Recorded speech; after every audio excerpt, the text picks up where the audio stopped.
Welcome to Sarika study academy. तो आज class 6 का पीरियोडिकल असेसमेंट टेस्ट स्टैंडर्ड 6 सितंबर 2021 इसका मैथमेटिक्स का ये पेपर है। ठीक है, तो जल्दी से आप लिख लीजिए और आगे जाके हम सॉल्यूशन देखते हैं। ठीक है, और वीडियो को लाइक शेयर सब्सक्राइब ज़रूर कीजिए ताकि दूसरों को भी हेल्प मिले। ठीक है, थैंक यू।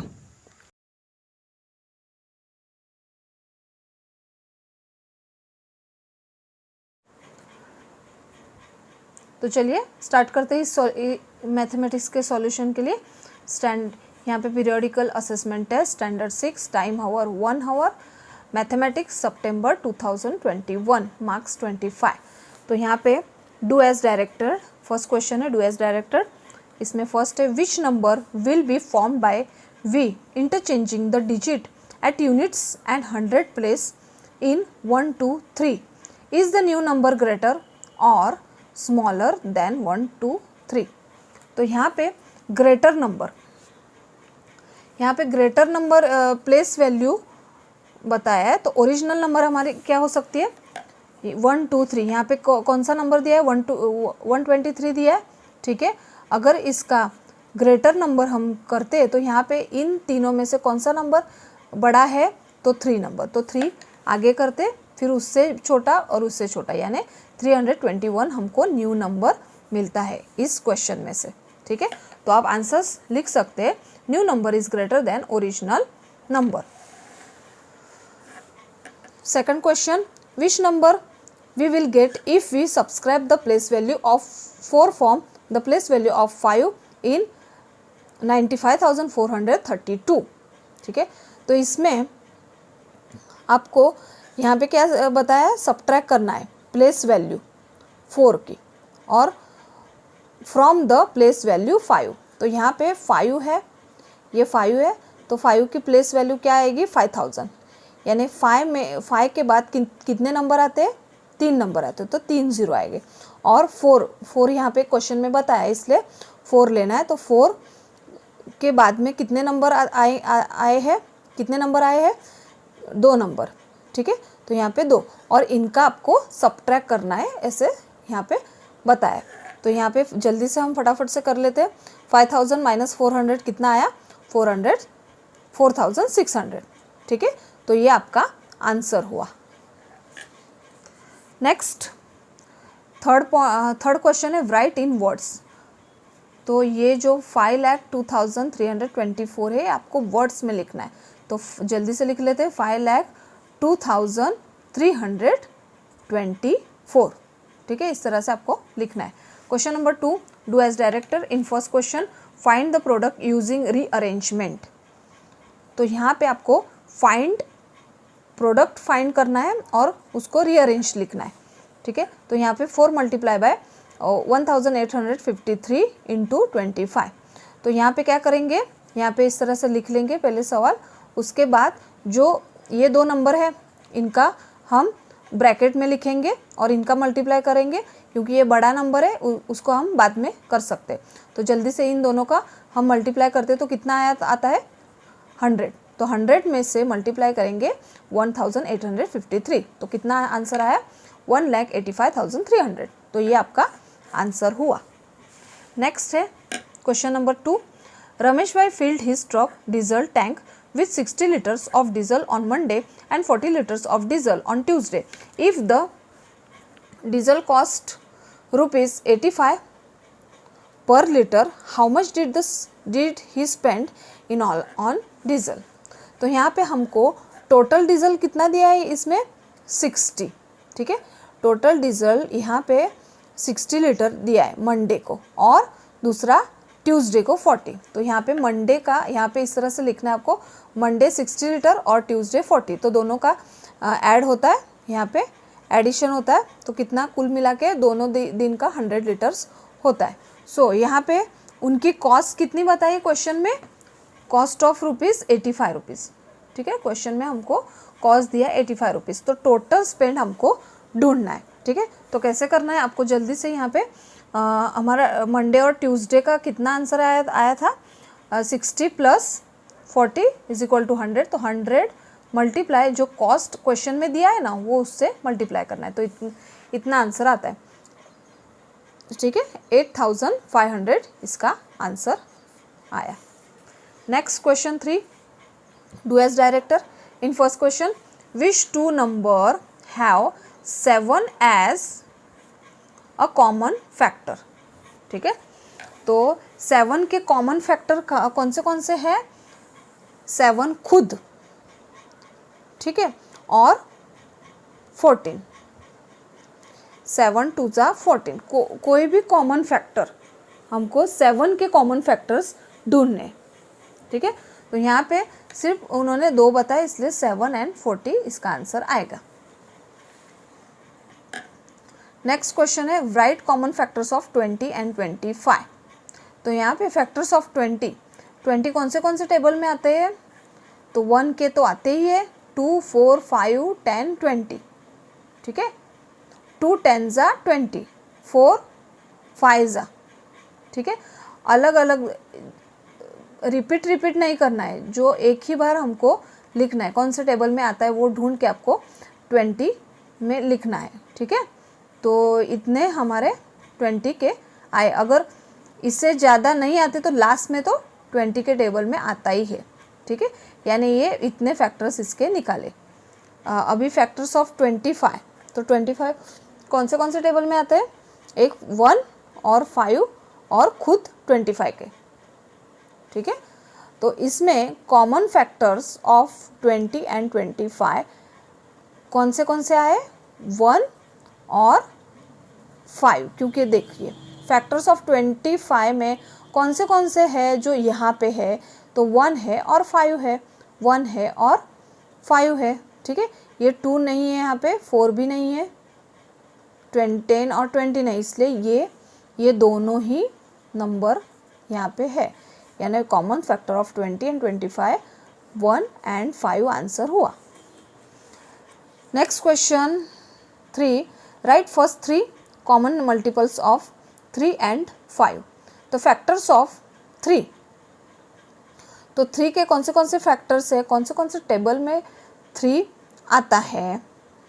ठीक है, तो इसके आपको मल्टीपल निकालने। तो 3 6 9 12 15 18 21 24 27, यानी आपको 3 का पूरा टेबल यहाँ पे लिखना है। ठीक है, उसके बाद 33, फिर 36 39 42 45। ठीक है, इतने आपको निकालने, फर्स्ट 3 कॉमन मल्टीपल फैक्टर्स। ठीक है, 3 से मल्टीप्लाई करके कौन से आते हैं वो आपको लिखना है। उसके बाद फैक्टर्स ऑफ 5 के कितने आते हैं? पहले वो लिखते हैं, 5 के टेबल में आता है। उसके बाद 5 2 जा 10 15 20 30 35 40 45। ठीक है, तो इतने हमको निकालने हैं। ठीक है, अभी इसमें से आपको क्या बताया? राइट फर्स्ट 3, यानी इसमें से आपको 3 तो कॉमन फैक्टर्स लिखना है। 3 और 5 के कंपैरिजन में जो कॉमन फैक्टर्स आते हैं वो लिखना है। ठीक है, हम 30 तक रुक सकते थे, मगर यहाँ पे 5 का भी फैक्टर्स बताया, तो 5 में तो नंबर बड़े आएंगे, इसलिए हम यहाँ 45 तक गए। ठीक है, क्योंकि हमको यहाँ पे 3 कॉमन फैक्टर्स लिखना है इसलिए। ठीक है, तो यहाँ पे देखिए 3 एंड 5 में कौन से कॉमन दिख रहे हैं? ये एक है 15, उसके बाद यहाँ पे ये 15 है, उसके बाद बाकी कौन से भी नंबर नहीं, यहाँ पे 30 है, तो यहाँ पे 30 है, और एक नंबर चाहिए, तो ये लास्ट वाला 45, तो यहाँ पे है 45, इसलिए 45। तो यानी कॉमन फैक्टर्स ऑफ 3 एंड 5 का आंसर हुआ 15 30 45, ये आपका आंसर हुआ। Question number 4, do as directed. First find LCM of 40 and 60। यहाँ पे एलसीएम आपका 40 एंड 60 का निकालना है, तो जल्दी से इस तरह से लिखिए, 40 और 60 लिखिए। तो पहले जब भी लास्ट नंबर में 0 2 4 6 8 ऐसा दिखाई देता है तो वो 2 से मल्टीप्लाई होता है, तो 2 के साथ ही आपको स्टार्ट करना है। तो यहाँ पे 2 2 जा 4, ये 0 ये ऐसे ही लिखना है, 2 3 जा 6, 0 ऐसे कैसे लिखना है, फिर बाद में 2 10 जा 20 एंड 2 1 ज़ा 2, यहाँ पे बच्चा 1, 2 5 ज़ा 10 यानी 15 आया।